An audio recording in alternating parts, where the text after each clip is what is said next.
নমস্কার বন্ধুরা, chef Shrabani daily vlog চ্যানেলের পক্ষ থেকে সবাইকে স্বাগত জানিয়ে আজ আবার একটা রেসিপি আপনাদের সাথে শেয়ার করতে চলেছি। আজকে বানাবো একদম হালকা মশলায় মটন কষা। তো আপনারা প্রথম থেকে পুরো ভিডিওটা শেষ পর্যন্ত দেখতে থাকুন। চলুন তাহলে শুরু করি। তো দেখুন বন্ধুরা, এই দেখুন এখানে আমি 400 গ্রাম মটন নিয়েছি। আর দেখুন ভালোভাবে ধুয়ে নিচ্ছি। তার মাঝখানেও দেখুন দু একটা লোম থাকে, সেগুলো কিন্তু ভালোভাবে ফেলে দিতে হয়। এই দেখুন এখন মটনের মধ্যে কিছু উপকরণ দেব। প্রথমেই দিচ্ছি আমি পরিমাণ মতো হলুদ গুঁড়ো, এরপর দেব স্বাদ মতো লবণ, দেব পরিমাণ মতো রসুন বাটা, আর দেব আদা জিরে গোলমরিচ বাটা। এখন আমি দেব পরিমাণ মতো লাল লঙ্কার গুঁড়ো। লাল লঙ্কার গুঁড়ো দেওয়া হয়ে গেছে। এখন সমস্ত উপকরণ ভালোভাবে আমি 2 মিনিট মাখিয়ে নেব। তো দেখুন মটন খাওয়া কিন্তু শরীরের পক্ষে ভালো নয়, এটা কোনো উপকারে আসে না, কিন্তু আমরা তাও খেয়ে থাকি সুস্বাদু ও টেস্টির জন্য।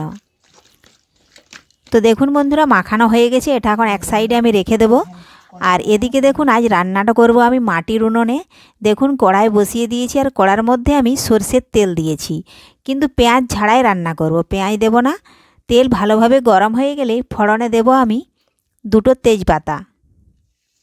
আর গোটা গরম মশলা আমি দিচ্ছি না, এখানে আমি গরম মশলা বেটে দিয়েছি। তো দেখুন ভালোভাবে তেলটা গরম হয়ে গেছে। এখন আমি মাখিয়ে রেখেছিলাম মটন মশলা, সেটা এখন দিয়ে দিচ্ছি। এখন খুরপি দিয়ে বেশ কিছুক্ষণ আমি একটু রান্না করে নেব। এই দেখুন এভাবে রান্না করে নেব।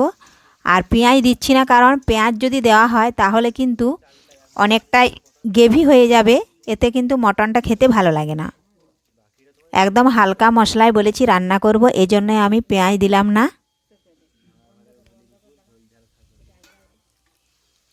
তো দেখুন বন্ধুরা, এইভাবে একটু ঢাকা দিয়ে দিচ্ছি। তো ঢাকা তুলে নিচ্ছি। ঢাকা তুলে দেখুন বন্ধুরা কতটা জল বেরিয়েছে মটনের থেকে। এখন আবারও একটু আমি নাড়াচাড়া করে নিচ্ছি। মটন শরীরের ক্ষতি করে কিংবা কখনো ভালো করে না, তবু সবাই খেয়ে থাকে টেস্টি ও সুস্বাদের জন্য। তো দেখুন অনেকটা জল বেরিয়েছে, আমি এইভাবে একটু কিছুক্ষণ রান্না করে নিলাম। এখন আমি এর মধ্যে দিয়ে দেব কাশ্মীরি লঙ্কার গুঁড়ো, তাহলে একটু কালারটা ভালো আসবে। এখন আমি বেশ কিছুক্ষণ ধরে নাড়াচাড়া করে কাশ্মীরি লঙ্কার গুঁড়ো দেখুন মটনের সাথে মিশিয়ে নিচ্ছি। এই দেখুন এইভাবে মিশিয়ে নিয়ে আমি আবারও কিছুক্ষণ ঢাকা দিয়ে রেখে দেব, তাহলে মটন ভালোভাবে সেদ্ধ হয়ে যাবে। এইভাবে আপনারাও হালকা তেল মশলায় খুব সহজেই মটন রান্না করে নিতে পারবেন। দেখুন ঢাকা তুলে নিয়েছি, আর এই দেখুন মটন কষা হয়ে গেছে। দেখুন একদম মশলা নেই, এটা খেলে কিন্তু শরীরের পক্ষে ভালো এইভাবে খেতে পারলে। আর রেসিপিটি ভালো লাগলে লাইক শেয়ার কমেন্ট করতে অবশ্যই ভুলবেন না বন্ধুরা। ধন্যবাদ। ফিরে আসবো আবারও কোনো রেসিপি নিয়ে।